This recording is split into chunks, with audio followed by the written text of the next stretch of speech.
Binomial products with surds follow exactly the same rules as other binomial products, but we just need to remember our surd rules at the same time. So using FOIL, our first two terms, root 2 times root 5, gives root 10. Outside, root 2 times 3 root 3 gives positive 3 root 6. Inside, positive 3 times positive root 5 gives positive 3 root 5.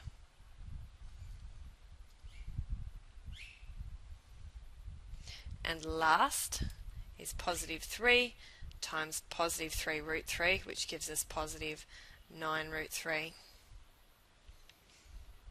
We then just need to check to see if there are any like surds that can be collected.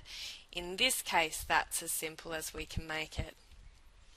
So looking at number 7, we could use FOIL here, but if you look carefully, there's a trick. What we have here is a difference of two squares, and a difference of two squares says that we will square the first term, and then we subtract the square of the second term. If you're not familiar with that rule, I'd suggest you need a little more practice on it because it's a very important result that we will use a lot in this course. So tidying that up, root 7 squared gives us 7, and root 3 squared gives us 3. So we get 7 minus 3, which is equal to 4. Sorry, my pen's doing funny things, equals 4. Scrolling down to question number 15 from our exercise.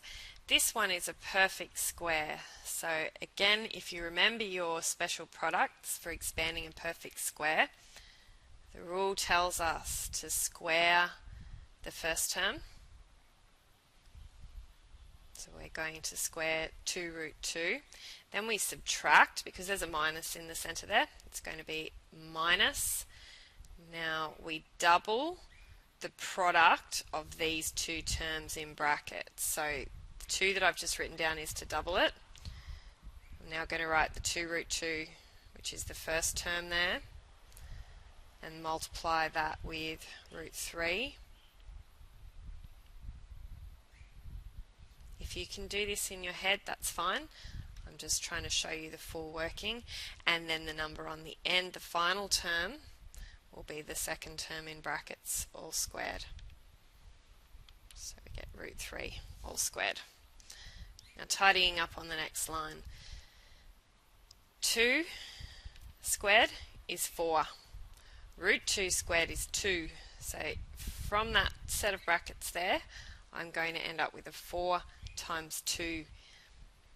If I expand these brackets here, I get negative 2 times positive 2 gives me negative 4, and then root 2 times root 3 gives me root 6. Tidying up the last term, that radical sign cancels with the squared, and we are left with plus 3. So now I can tidy up on this last line. 4 2s are 8, plus 3 gives me 11. So I get 11 minus 4 root 6 as my final answer. That first number there is an 11. Sorry, the touchpad's playing up a little. So hopefully that all makes sense. Again, let me know if you come across any that you need more help with.